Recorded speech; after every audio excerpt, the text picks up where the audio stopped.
Greetings. Our Frederick Riddle here with another episode of Christian News and Views. And this is episode 2626. And this is Monday. And that's entitled Halftime. Usually I don't cover sports or anything like that. But yesterday I was interested in the Super Bowl, so I did watch it. And I paid attention to halftime. Actually, what I did is I watched the All American alternative halftime show by Turning Point USA. I watched it on my phone, and at the same time, no, actually, I watched it on my computer on YouTube, and I watched it on watched on TV the other one, the one just put it on mute, so I didn't hear it, but I could see it. And one of the first things I noticed was ads. I was being entertained on the YouTube Super Bowl performance or halftime performance show, while the other one was mostly ads for quite a bit of time. So, did you watch the Super Bowl? Super Bowl 60, and it's this a lot of people. I haven't heard the actual reports, but I expect it to be in the millions of people watched the Turning Point USA version of halftime. So, what about halftime? Well, like probably millions of others, I watched the All American halftime show.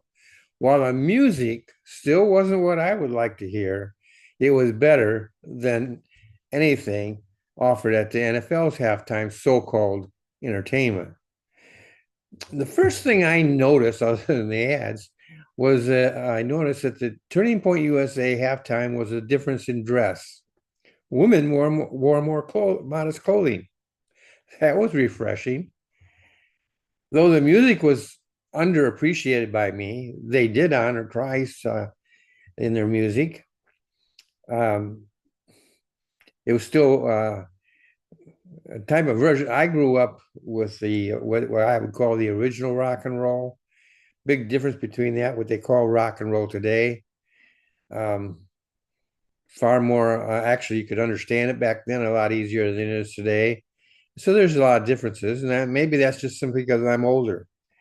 But rock and roll has gone through different stages, and so even so-called Christian rock, which is probably what was being offered by Turning Point, um, that was different than what I grew up under. I grew up when it was starting, and you could understand the words, and a lot of things that were said against it were not true, but they certainly did predict, in a way, the that's the how rock and roll progressed before it ever got to that point. But that's another issue. The thing is that the music, when you compared the one to the other, there were similarities, but at the same time, there were definitely differences. And that was a refreshing difference, in my opinion.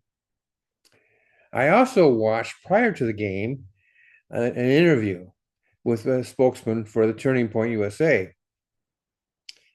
And they pointed out, or this man pointed out, that the presentation of this alternative halftime show was actually preceded Charlie Kirk's assassination, the thought about it, and because it went back to where I think he did a tweet and about how the halftime shows and that kind of entertainment was being degraded over and over, getting worse as each passing year.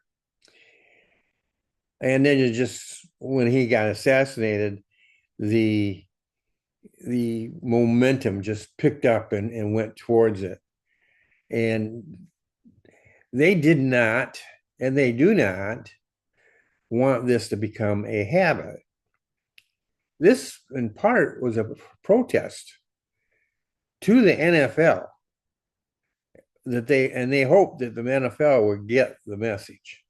In other words, here in my own words, this is what I think the message was.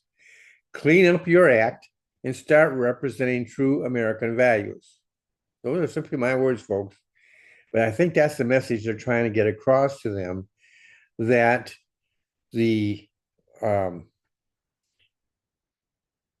what they are putting out there, what the NFL is putting out there, football, you can say that's high quality. It's gotten better, although in some ways I think they've actually been so afraid of somebody getting injured that they've actually degraded the game in some respects. That's a totally different um, subject that I don't know that I'll ever address on this show. But there's more quality there than in what their ads. As far as that goes, I think their ads have more quality to them than their entertainment. Uh, Sometimes your entertainment, I don't drink, but I enjoy the Budweiser ads.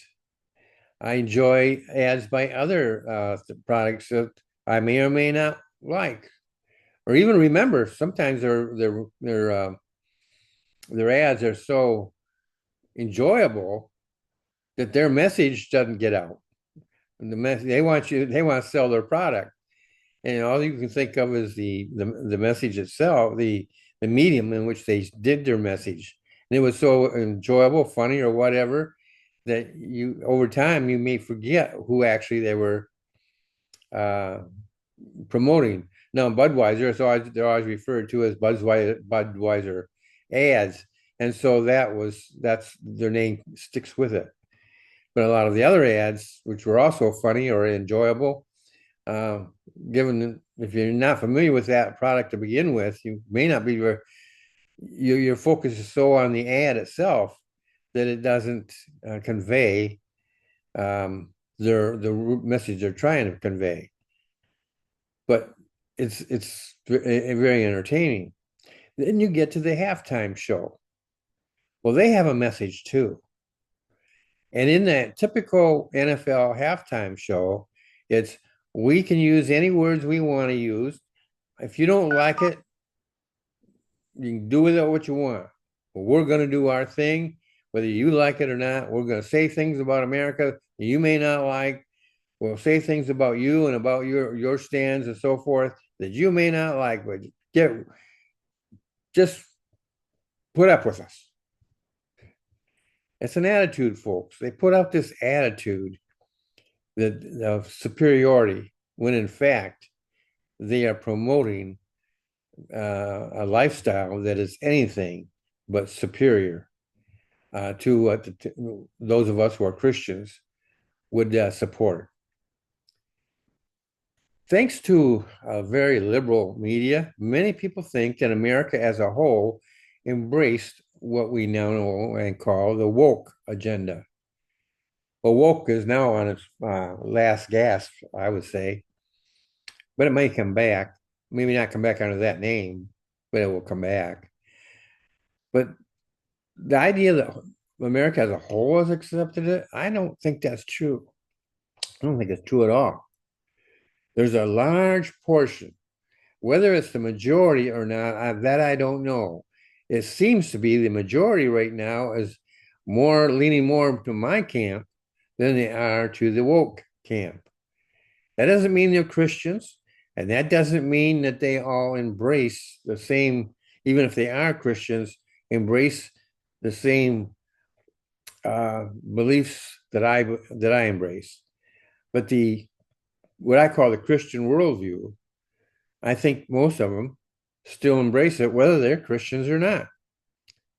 I believe that more than half of America still embraces what we used to call old-fashioned American values of patriotism, honesty, and faith in God. Again, there's differences there in how we do each one of those things. But we share the general concept. Our country was founded as a Christian nation. Does that mean that everybody was a Christian? No, it does not. Does that mean that all our leaders were Christians? No, it does not. Although I will say that most of our leaders were Christians, and all of them honored the Christian worldview. Our very first president, George Washington, was a Christian, not a deist, as many like to claim. The facts just don't support that. Deism, if you know anything about it, does not support the idea of a personal savior, a personal God. George Washington prayed to God. You don't pray to a God who has no interest in you, which is what the deism, they kind of believe God created us and then turned it around and got interested in something else. George Washington not only prayed to God, he had a prayer book. I believe, if I remember correctly, he even wrote a devotional based on the Bible. He was a Christian. Would he and I agree on all the points of Christianity? No, I'm sure we wouldn't. That's not the point. The point is that he was a Christian. He believed in God, and he believed in Jesus Christ himself, God the Son, and he believed in salvation by grace. I believe that. And that's true also of others. They came from different denominational faiths. They had different opinions of different things like that. But a lot of these are doctrinal issues, not salvation issues. You could argue that point on some of their doctrines, but as a general rule, they believed and preached that salvation is by grace. There was one guy, he was a Methodist preacher, old time Methodist preacher.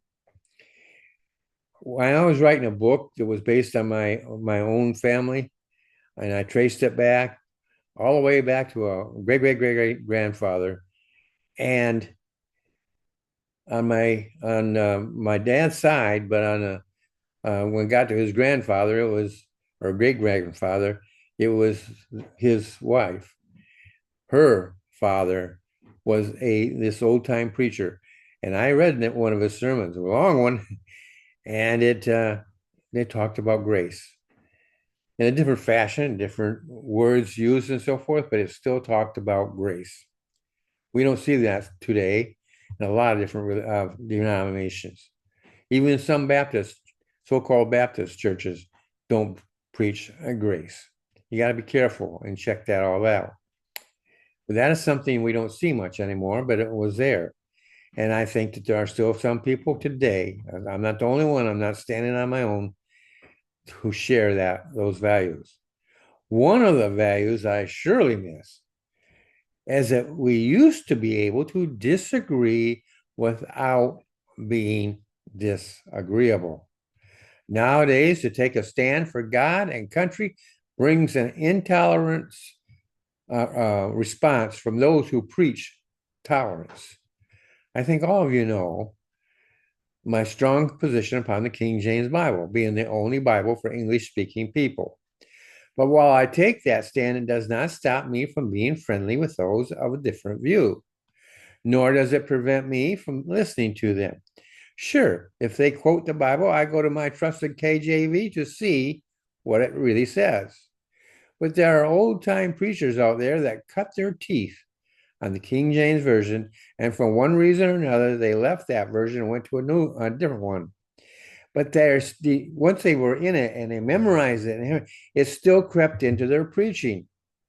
And if they say they were reading from their new version, and then they laid the Bible down and started preaching about that verse, they would quote King James Version verses. So they cut their teeth on the King James. My problem isn't with them, it's with the people listening to them. Because those people don't necessarily have the King James background. And they're the ones that can go into error. So, but these preachers cut their teeth on the King James. And so while they use a different version, they still preach doctrines they learned from the King James Version. So while I didn't enjoy the music, back to that, I did appreciate that there was a difference. Do I think the NFL got the message? That's doubtful. Kind of all depends on the numbers how many people actually watched, which I think is going to turn out to be millions, and upon their own willingness to pay attention. There's where the doubt comes in. Time will tell on how all that works out and whether or not there'll ever need to be another alternative halftime show. I think the concept is good. I would like to see them take a step further. And if they want to have some of that music, fine. But I would like them to also have music more the old-fashioned type, if you will, and sing some of those. And I think they'd get a very strong, positive response out of that if they did. So that's my view. I enjoyed it to that extent. It was certainly refreshing compared to what I was seeing on the TV. Um, and I didn't listen to it because the other version because I had it muted. Couldn't listen to them both at the same time.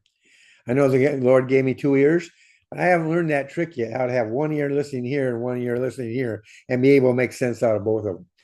But but I did enjoy the having the privilege actually of listening to something different. And I hope that if they ever do it again, they will make some, that's their first step. They learn. And so maybe they'll get responses from other people similar to mine. That's fine what you did, but include some of the old-fashioned music, maybe even some hymns. Well, I hope this has been helpful to you. I like to try to be informative, encouraging, and inspiring. And that is what I've tried to do today. And I'll see you oh, by the way, this is brought to you by T&R Independent Books and a Christian indie publisher. You have a great day, and I'll see you in the next episode.